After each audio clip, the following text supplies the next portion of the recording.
Good morning and welcome to Victory on this snowy, blizzardy morning where hopefully you're all watching from the comfort and safety and warmth of your own homes as we're opting to do services this way kind of last minute due to the inclement weather outside. So I hope wherever you're watching that this finds you well. I want to let you know about what's going to be happening during this online service today. We're in week 4 of Come and See for Yourself. Hopefully this will take anywhere from about 45 minutes to 50 minutes in that ballpark. And what we're going to do is we're going to do a replay of some worship that we had in the last few weeks. Because they're songs that we were going to choose anyway if you had been here with us in person. So we'll get that going. We'll worship together virtually, and then we're going to hear from our Next Gen area about what God's been doing there and the impacts going on in that area of the church. As well as we're going to move into Josh's sermon, and he prepared it. We filmed it a couple days ago just on the off chance that we might not have services in person, and so we'll play that for you. And we'd love for you to be able to follow along in the note section of the Victory app if you'd like to take notes and follow along if you're that kind of person and you like to remember things better that way. Speaking of the Victory app, if you are new, we would love you to download that app. Let us know you're here. Create an account. You can scan the QR code that'll be up here on the screen. And if you are a returning watcher, viewer of our normal services, we'd still like to know who's here and who's participating with us. So get on that app, check in, let us know you're here. This really does help us kind of keep track of everybody and know how to care for people. So if you would, go ahead and do that on the Victory app. Again, you can scan that on the QR code. And if you're new and if you don't want to do any of that, just text NEW to 317-576-2288, and one of us would be happy to get a hold of you and continue the conversation there. All right, so each week we try to share the top 3, and so the top 3 things that you need to know, which is on the website at victorycc.life, or again in that Victory app. The top 3 are the 3 most important things that are going on in our church family this week. We know that schedules are crazy. There's a lot to keep track of, a lot of noise out there. So our top 3 is the quickest way for you just to find out the top 3 things happening this week that you should probably be aware of. So first off, we've got IF Gathering 2026. It's our women's gathering, and it's coming up on February 28th. It'll be a morning full of powerful worship, teaching, and a conversation you're not going to want to miss. So make sure you sign up for that if that's something that you're interested in. Next, we have Get in the Game, which is our way of being able to help you connect with some of our different serving teams here. And so if you've been watching for a while or been attending for a while and you want to take a next step, then Get in the Game is the perfect opportunity for you, because it'll help you get plugged in some teams where you get to do life and ministry together. I know I made a lot of friends with the people that I serve with, and a lot of people in our church can testify to that same thing. So if you're looking for a deeper way to get plugged in, that is happening February 15th. That's going on at 5:30 p.m. So come and discover your gifts and find your place on our Game Changer teams. Last thing in our top 3 is CIY Move for our high school students. If you're in 8th grade going into high school, or if all the way up through your senior year, you are eligible for this event. It is, in my opinion, one of the best events that you could ever go to, the best things you could ever attend. And so if you are in high school, if you're that age group, or you're going to be in high school next school year, make sure you sign up. There are limited spots and they go fast. So you're not going to want to miss out on it. Invite your friends. Make sure you secure that registration as soon as possible. You can again find that on the app as well. It's our main event for our summer programming for our high school students. So you can find the details, all those things and everything else in the top 3 on the app or on the website. All right. Thank you guys for tuning in. Let's go ahead and get started with the rest of the morning. We'll worship, and I can't wait to see you again next week. Enjoy the online service. Let's continue to worship, make his name loud, and let's sing this and declare it together. We taught you guys this song last week, so I know a name. Let's sing it together.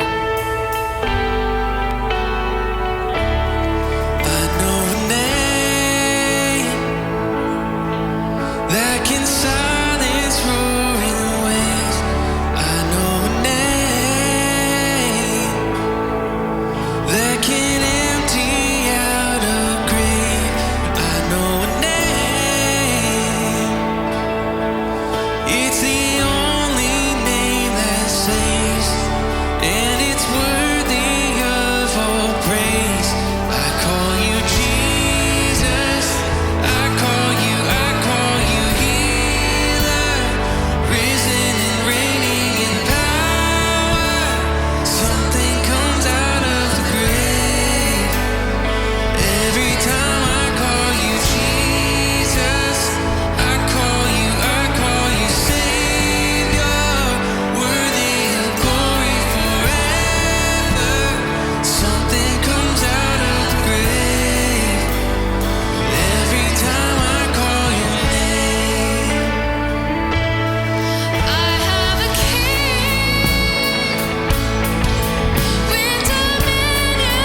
great.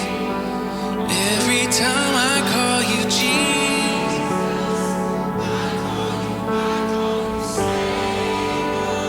worthy of glory forever.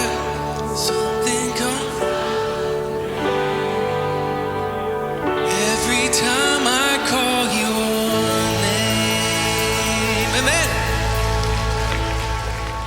As parents, leaders, and a church family, we all want the same thing. We want our kids and students to feel known, connected, and rooted in a faith that lasts. We also know that the road isn't always that simple. Yeah, each new season brings new transitions, new questions, and new pressures, and no one is meant to navigate those alone. That's why we are so grateful for the way God is moving through our Next Gen ministries, and for a season ahead that's packed with opportunities for kids and students to grow in community and deepen their relationship with Him. This February, our 7th and 8th graders will step away from the noise at Winter Retreat, creating space to build friendships, encounter God, and take meaningful steps in their faith. And just 1 week later, we're introducing CIY Superstart for 4th through 6th graders. This is a high-energy, faith-building experience designed to help preteens feel confident and connected, especially as they prepare for what's next in their journey. This summer, our high school students will head to CIY Move. This is an unforgettable week where students are challenged to live out their faith, live it boldly, and discover how God wants to use them right where they are. And in July, Camp Allendale returns for incoming 1st through 8th graders, a week full of fun, friendships, and intentional moments where kids experience God in ways that they're never going to forget. Each of these moments is more than an event. They're milestones, core memories, and opportunities for connection. They're spiritual seeds planted in the lives of the next generation. And we are deeply thankful for parents who trust us, for leaders who are investing in the lives of our students, and for a church that believes the next generation is not the church of tomorrow, it's the church of right now. We're excited for what God is going to do in the hearts of our kids and students this summer. Yeah, this is just the beginning. God is moving in the lives of our kids and students, and this season is filled with opportunities to say yes to what He is doing. So whether you have a child anxiously awaiting middle school, a student ready to go deeper in their faith, or a kid eager for summer camp, there's a place for them here. We're thankful for a church that believes in the next generation, invests generously, and shows up with open hands and open hearts. Registration for all of our upcoming Next Gen events is now open. You can find dates, details, and signups online at victorycc.life/events, or you can also hop on the Church Center app as well. And join us as we celebrate all that God has done and what He has in store for us. We cannot wait to see what He has next.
Who are you becoming? Not who you want to be, not who you used to be, not who you think you should be, but like right now, who are you becoming? Because none of us are standing still. All of us are becoming something.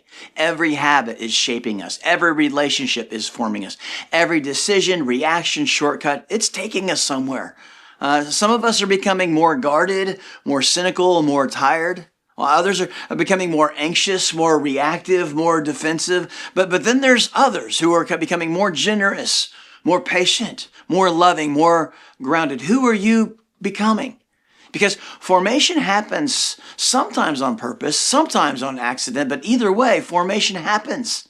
Sometimes by design, but others by default. But here's the tension. No matter what you believe, none of us will wake up one day and accidentally become the person we'd always dreamed we'd be. No, we drift into patterns. We slide into rhythms. We slowly become who we follow.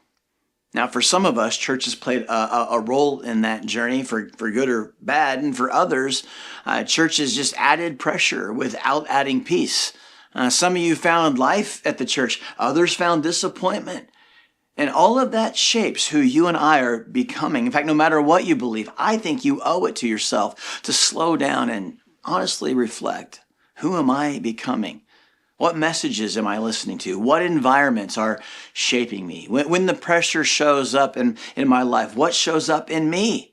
When things don't go your way, do you become more patient or more irritable? When you're tired, do you become more gracious or more reactive? When you're misunderstood, do you become more defensive or more curious about why that is? When someone disagrees with you, do you need to win, or do you have a desire to learn from them?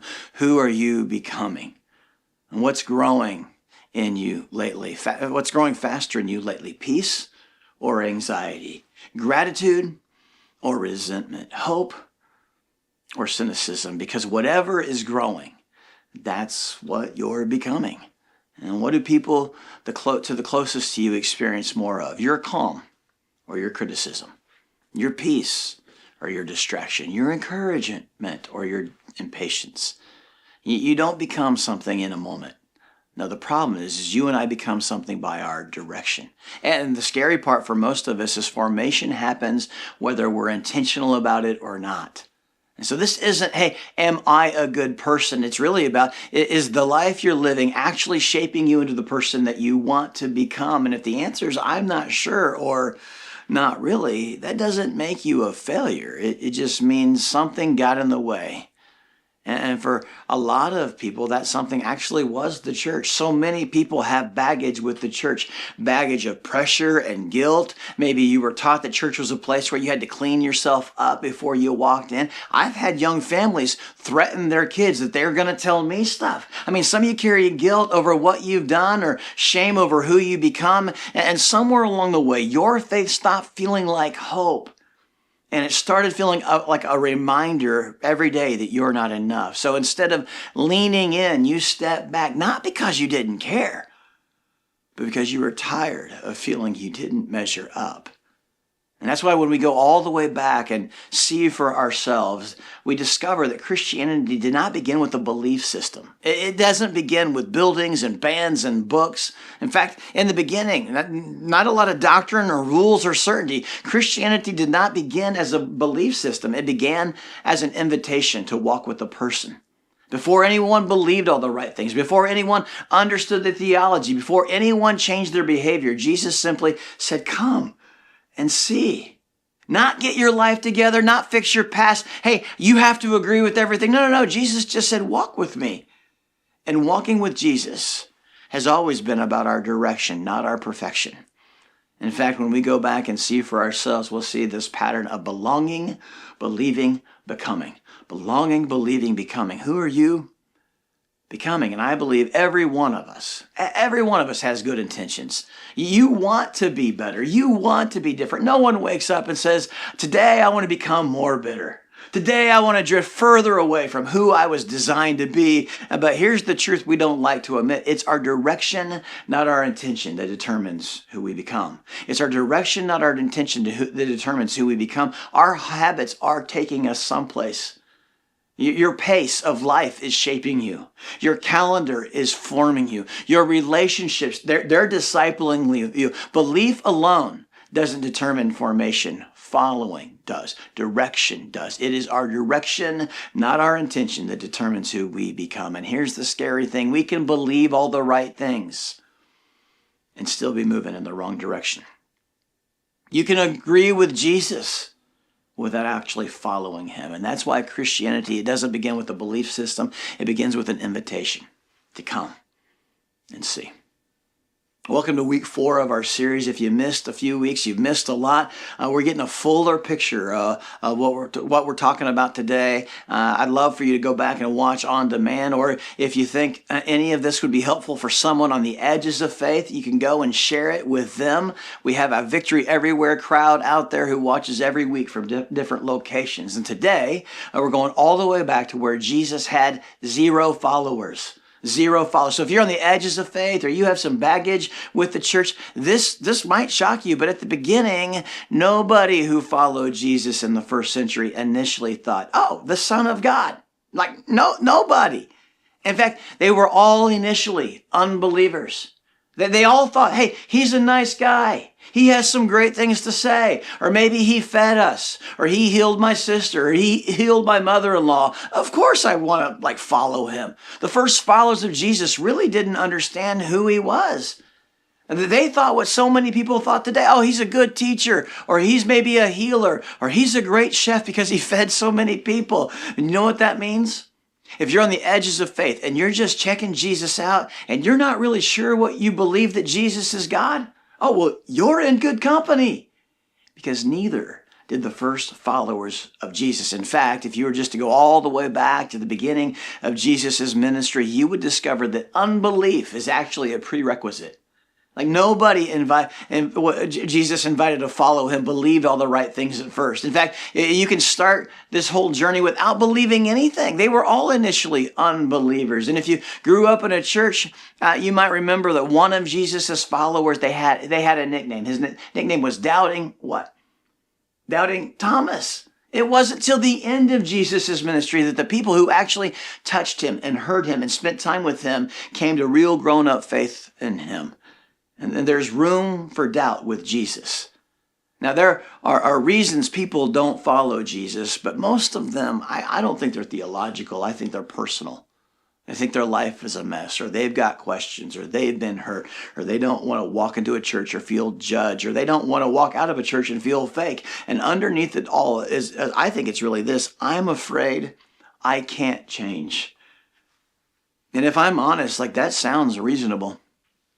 Because for most of the history, the religious message was simply this: hey, before you join the church or before you join religion, you need to change, believe, then belong. Change, believe, belong. Change, and then you can join us. Fix your life. Believe all the right things. Behave all the right ways. Once you change everything about your life, then and only then you can join us. And when we go back and see for ourselves, Jesus, he shows up and he says, join me and you'll change.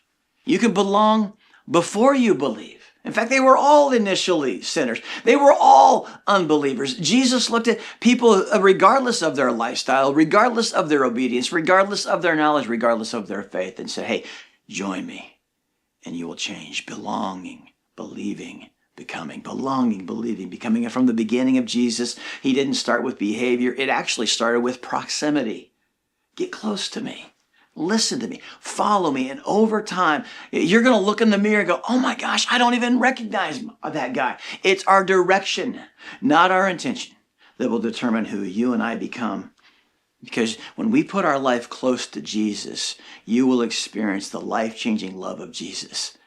And when you do that, you allow the love of Jesus to change the way that you think. And then over time, you will allow the love of Jesus to change the way that you see the world. And you'll allow the love of Jesus to change how you care about the world around you. And that all happened because Jesus' message was join me and you'll change. Belief came later. Commitment came later. Transformation, it came later. But what came first was the movement. Their movement to follow him. And Jesus never asked them to decide before they experienced. He invited them to take a step towards him, to experience life with him before they decided. So today we're going to go all the way back to 29 AD. And if you're a history buff out there, you're probably like, 29 AD. Yeah, that's the year that Caesar Augustus' wife died. And you would be right.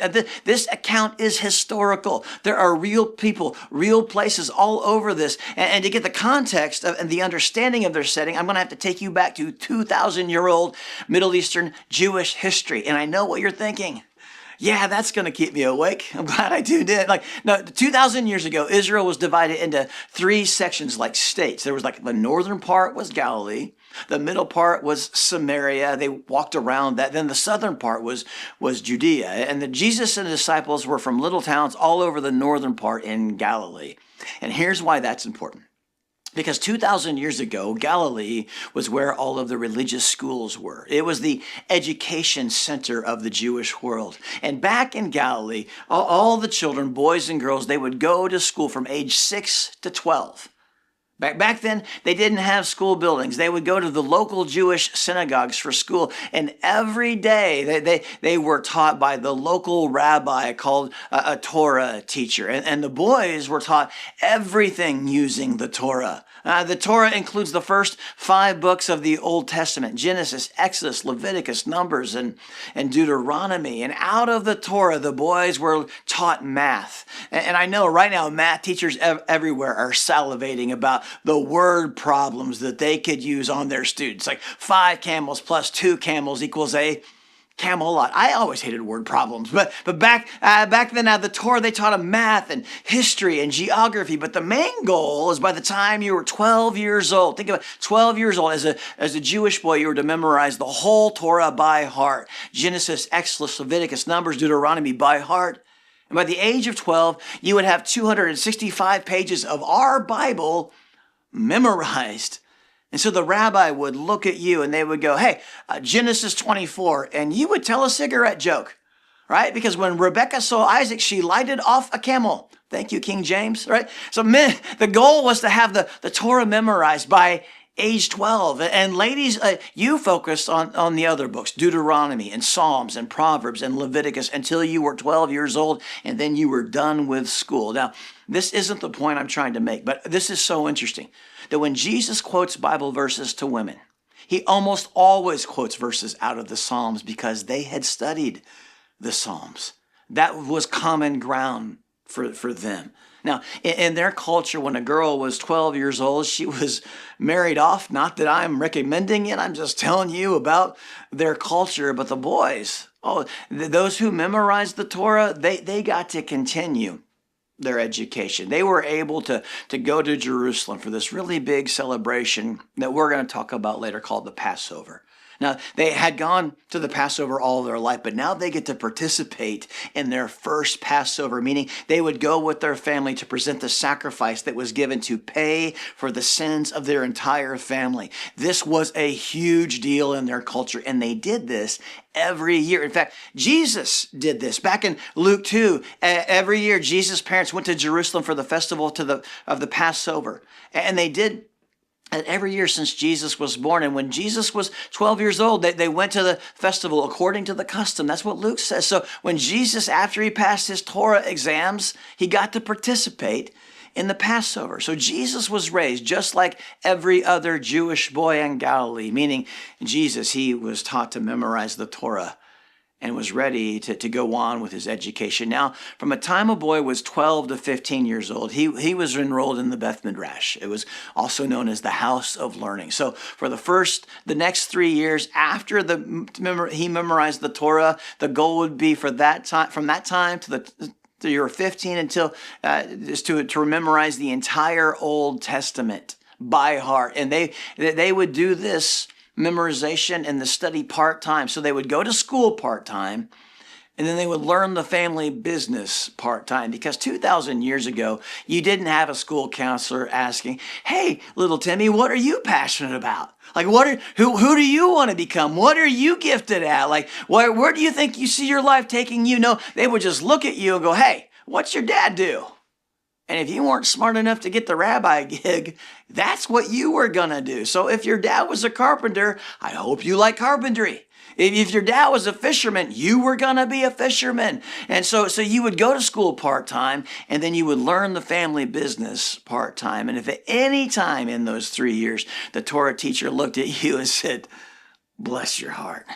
Like that, that's never good news. Like the Torah teacher said, hey, you know what? You'd make a great fisherman. Your education was over. Everyone knew you didn't make the cut. You were rejected. You were unqualified. Now, very few were actually qualified. This would be like the odds of you playing basketball growing up and making it into the NBA. So very few were qualified, but the best students moved on and they got to study under a famous rabbi or the master rabbi. And they called these students the Talmudim.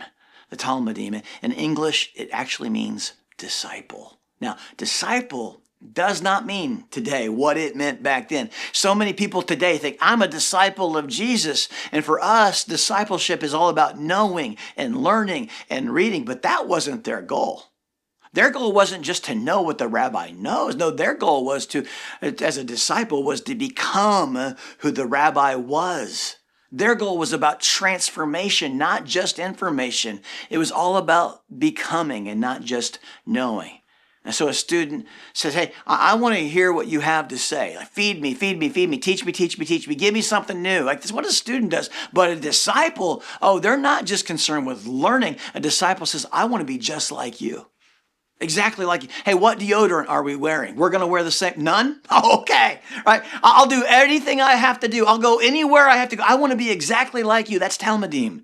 That's actually biblical discipleship. So at age 15, after a boy had passed all of his requirements, he memorized the entire Old Testament, he would go to try and find a local rabbi and try to convince to be drafted by him. Choose me if I'm good enough.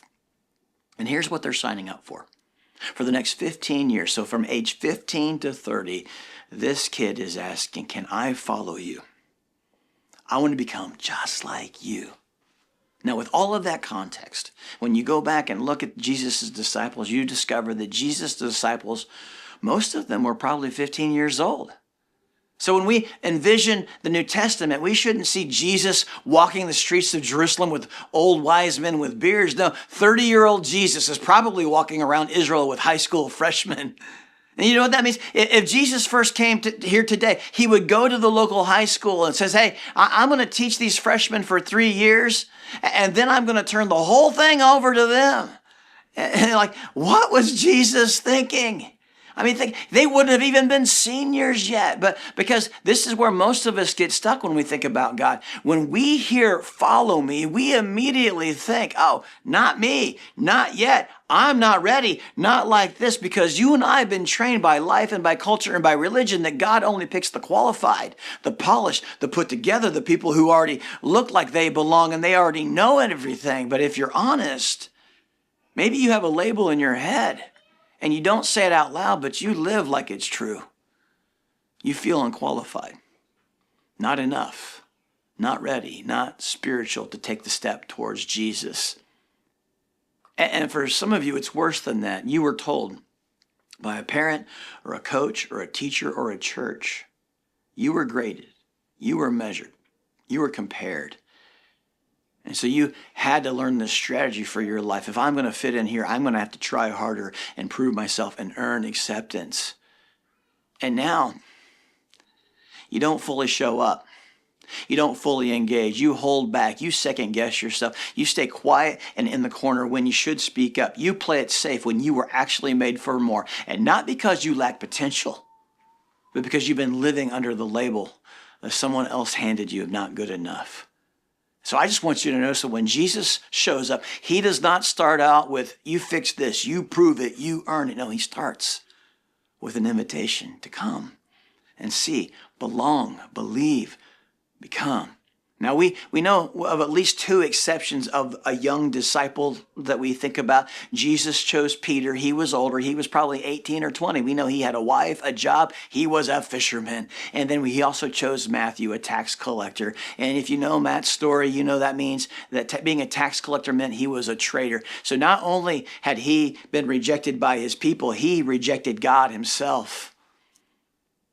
All right. And so last week we read how Matthew, who became a disciple of Jesus, recorded how Jesus walked out into the wilderness. And Mark and Luke, they give us more detail to that account. But years later, and so everyone has already read the wilderness account, but years later, John talks about Jesus going to the Judean wilderness by the Jordan River. And he gives us this unique insight, some extra details. He puts Jesus back by the river out in the Judean wilderness, and he shows us of a time where Jesus had 0 followers. And we've read this before. Jesus is with John the Baptist. It says the next day John saw Jesus coming toward him, and he said, "Look, the Lamb of God who takes away the sin of the world." And then John baptizes Jesus. Then Scripture says the next day John was there again with 2 of his disciples, and he saw Jesus passing by. And again he says, "Look, the Lamb of God." So John tells his followers twice, "Look, the Lamb of God." That's who Jesus is. And then the 2 disciples heard him say this, and they what? They followed Jesus. So if you're keeping score at home, Jesus gained 2 followers. John lost 2 followers. And get this, these were the very first 2 followers of Jesus. And what we read, they're not all in yet. They weren't permanent disciples yet. They were actually on the sidelines of faith. Their belief came later. Their commitment came later. Their transformation came later. Their movement came first. And these men, they don't really know Jesus. All they know is what John's told them about Jesus. And they don't even know where he's going. And they don't even know, does he want us to follow him? So they follow Jesus, but they follow him at a distance. They've been stalking Jesus. Maybe you have an ex like that, right? But look at what happens next. Turning around, Jesus saw them following and asked, "What do you want?" That's one of the most loaded questions in all of the gospel. Like, well, wouldn't that stop you in your tracks? Jesus locking eyes with you saying, "What do you want?" Now, John uses the Greek word, and the definition can be, what are you seeking? What are you looking for? What are you searching for? Or get this, what do you desire? When you go back and look for yourself, Jesus starts this whole journey of faith, not with belief, not with your morality, not with your behavior, your desire. What do you desire? What do you want to become? What are you actually looking for? And if you're on the edges of faith, or maybe stuck in your faith, I think the reason you feel stuck is because somewhere along the way, you were handed a different order of faith. You thought you had to change first, then you could believe, then you could belong. Once you fix your life and believe all the right things and behave all the right ways, then you can follow Jesus and become like him. And when you couldn't do that, what happened? Oh, your faith stalled out. But that's not how following Jesus started. Isn't that good news? That when you go back to the beginning, Jesus says, what do you want and what do you desire? What are you after? What do you think I can do for you? What do you want me to give to your life? Where do you think I want to lead you? And if God really asked you that today, what would you say? How would you respond? What are you hoping that Jesus will fix in your life? Are you looking for security, belonging, peace, forgiveness? Or maybe you're just curious. What do you want? What do you desire? Who do you want to become? What would you say to Jesus? I don't know what you would say, but it freaks these guys out, and they don't know how to respond. So they just ask Jesus a question. They basically just say, Rabbi, meaning teacher. So they're not calling him God yet. They're not calling him Savior or Lord yet. They're on the edges of faith. Teacher, Rabbi, where are you staying? Basically, they're just trying to figure out who Jesus is and what Jesus is about without committing too much to Jesus. So, hey, Jesus, where are you staying? We're not committing to be your disciples. We're just trying to follow you around for a little while, which is admittedly more creepy in our world than in theirs. I mean, especially if they were driving a white van. I mean, if someone comes up to you today in a windowless van asking, hey, where are you staying? You should run. But back then, it was like, no, you're the teacher. We want to come listen to you. We haven't decided that we want to be your followers yet, your disciples yet. And I want you to look at how Jesus responds. He says, come and you will see. The very first followers of Jesus became followers of Jesus because of this invitation to come and see. The Jesus movement began as an invitation to come and see. And John, the Apostle John, he tells us, it's belonging, then believing, then becoming. So they didn't have to behave initially, and they didn't have to believe initially. It's belonging, believing, then becoming. And so they went and saw where he was staying. And then John includes this in detail, and it's so important. They spent the day with him. They spent the whole day interacting with Jesus, the whole day asking Jesus questions. They spent the whole day watching Jesus interact with different people. And the point is not the content of what he taught. No, the point is their proximity. They placed their life next to Jesus. And at the beginning of the day, Jesus has 0 followers. Now he has 2 followers, and they are blown away by their experience with Jesus. And this is where our modern faith, our version of faith, starts to kind of drift from the original. Because most of us were handed this assumptions about God that, oh, you're going to have to change. Now you have to believe. Now you have to become before you can follow. But when you go back and see for yourself, that was never in the text. It's like we think things when we sit in church, oh, once I get my life cleaned up, then God will use me. That's not how Jesus started. If I doubt, I don't belong. Tell that to doubting Thomas. Transformation happens only when I try harder. Jesus never said that. Faith starts with certainty. It didn't for them. God is mostly disappointed with me. I think a lot of people think that. That's not the gospel message. That's not good news. That's just your baggage. Or faith is about answers. Jesus, he started with questions. And none of those ideas are what launched the Jesus movement. No, what launched it was their proximity to Jesus. They hadn't believed everything yet. They didn't behave any differently yet. And they didn't fully understand who he even was. They just spent the day with him. And something started to shift. Not overnight, not instantly, but directionally. Because becoming doesn't start with belief. It starts with who you walk with. And when they put their life in close proximity to Jesus, their desires begin to change. And the same will happen for you. Your perspective will begin to change. Your pace begins to change. Your priorities, they will absolutely change. Not because you were forced to, but because you were formed. Belonging, believing, becoming. Belonging, believing, becoming. Not pressure, not performance, not perfection. His presence. Probably one of the most offensive truths in our culture, and simultaneously one of the most hope-filled truths of our whole life, is that following Jesus changes you. Now, in our culture, that can be offensive. They say, hey, you don't have to change for anyone. But I'm telling you, there is an element of hope that you and I have, that if we actually follow Jesus, things can actually change. And so the goal of following Jesus is not to become more informed, it's to become formed. Who are you becoming? Because there's no spiritually neutral environments. Wherever you place yourself, you're affected. Whoever you position yourself around, it has an impact on you. There are no spiritually neutral environments. In fact, history actually says this is true. There was this disciple in history that before his death, this is how he described his leader. He says, when he speaks, all resistance breaks down before the magical effect of his words. One can be his friend or his enemy. He divides the hot and cold, but lukewarm he spits out of his mouth. Then he also says this, great joy. He meets me like an old friend and looks after me. How I love him. He speaks, and how small am I? And the person that wrote that almost became a priest. His name is Joseph Goebbels, and he was a disciple of Adolf Hitler. And while others deserted Hitler, Goebbels spent his last days alongside him in Hitler's secure bunker. When Hitler committed suicide, Goebbels and his wife followed closely behind after killing their 6 children. I'm telling you, there are no spiritually neutral environments. You and I were always growing towards something. So who are you becoming? What message are you listening to? What environments are shaping you? Because it's our direction, not our intention, that determines who you and I become. And these first 2 followers of Jesus, they were not won with an argument or a speech. No one knocked on their door and shared the gospel with them or yelled at them with a blowhorn. No, they became the first followers of Jesus because of an invitation to come and see.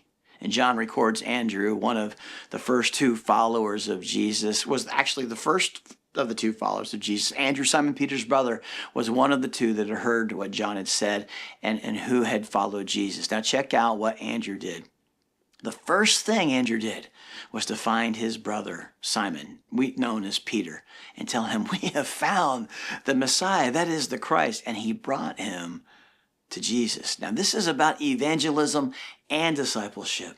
And what do we discover? It's all about proximity.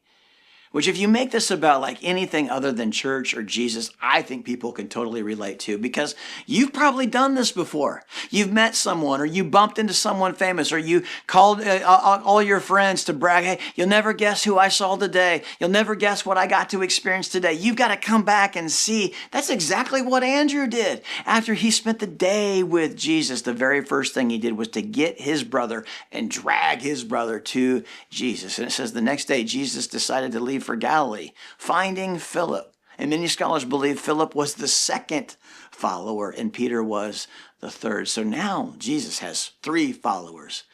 And look at Jesus' approach to him. He said, follow me, draw near me, stay with me. You don't have to change anything. You just have to, I'm inviting you to come and see. And Philip, like Andrew and Peter, was one from the town of Bethsaida, which is also in Galilee. So Philip has some motivation to follow Jesus. They're going from the Judean wilderness all the way back up to Galilee, and Jesus is headed north back to his hometown, because that's where Nazareth is as well. So Jesus is leaving on this trip that'll take about 60 miles. In sandals. This is like walking from Franklin to Scottsburg, Indiana. It'll take 22 hours and 28 minutes if you ask Google Maps. So that's going to take some time. That was an investment.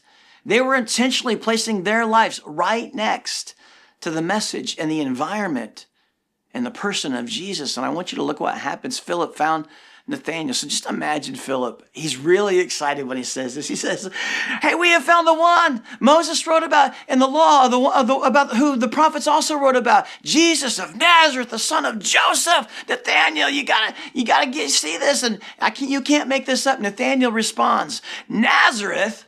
Can anything good come from there?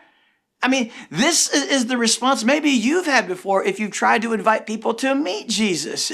You want me to go to church? Can anything good come from there? And if you've experienced that, get this, you can identify with the very first followers of Jesus.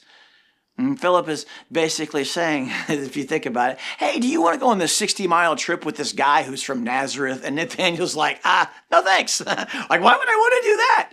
And in doing that, Nathanael insults Jesus. His cousins, his aunts, his grandma. Nothing good comes from that place. That's not just a comment. It's a full family roast. I mean, and how do you respond to that?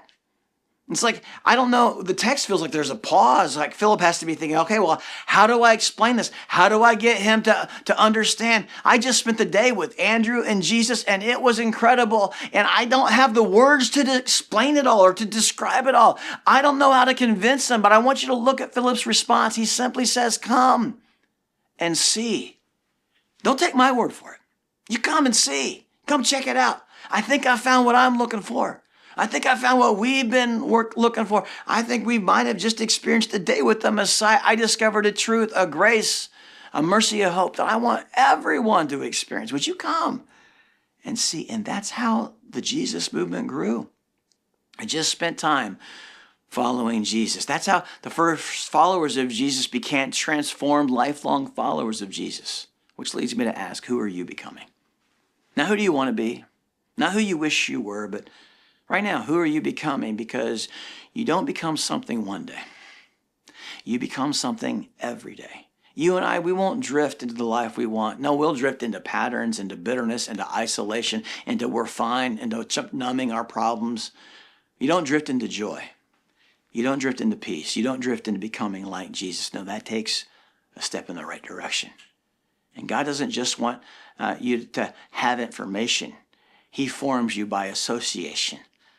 Not just what you believe, but who you're close to. So who are you following?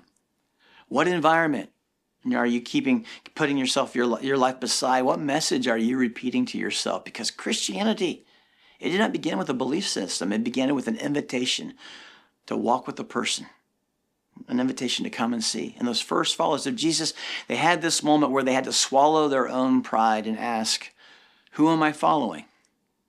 And what is that making me become? They had to unfollow, get this, John the Baptist, who everybody thought might be the Messiah. And they unfollowed him not because John was bad, but because Jesus was better.